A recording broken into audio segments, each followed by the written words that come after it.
Hello, I'm Diva Shah and I work in the private client team at Kingsley Napley.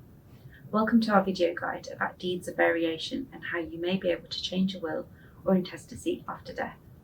After someone dies, it is possible for the beneficiaries of their estate to make changes to the distribution of an estate by the deed of variation. Some of the main reasons you may want to change your entitlement may be because you simply don't need your inheritance, you want it to benefit others, or there is a more tax efficient way to distribute the estate. You can also use a deed of variation when someone has died without leaving a will to change the intestacy rules.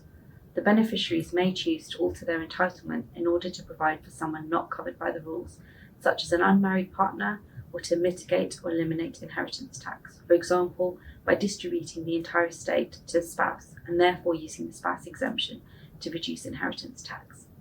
There are certain conditions which must be met in order for the deed of variation to be valid. The deed of variation must be in writing and witnessed. The deed of variation can only be made by adult beneficiaries in relation to their own share of the estate.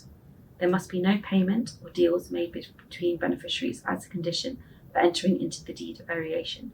For example, take a valuable estate divided equally between a wife and her children. The wife's share will be free of inheritance tax, but the children's share will be reduced by inheritance tax.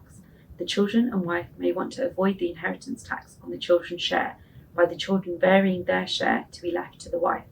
That is fine. What is not fine, however, is for the children to only agree to this upon the condition that the wife then gives them back the larger half share after the variation. Such a transaction may happen, but it must be done completely voluntarily by the wife, and on no account should the children be able to compel her to do so. Any changes must be made within 2 years of a person's death, and a copy of the deed of variation must be sent to HMRC.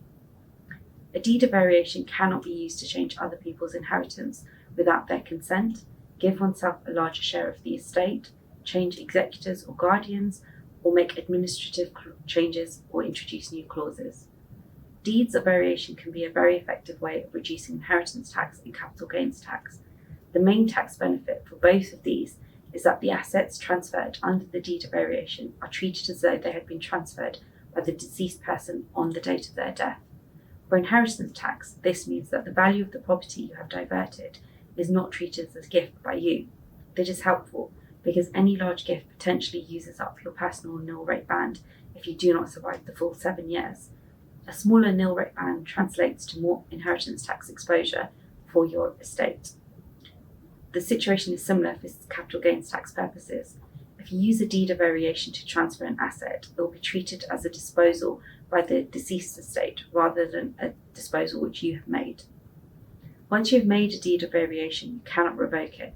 Therefore, if you are looking to make one, you must ensure it is correct to avoid any costly future consequences.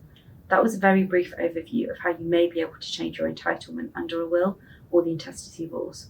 We have further resources and helpful guides on our website, but do feel free to contact me or any other member of our team if you have any questions or would like some assistance. Thank you for listening.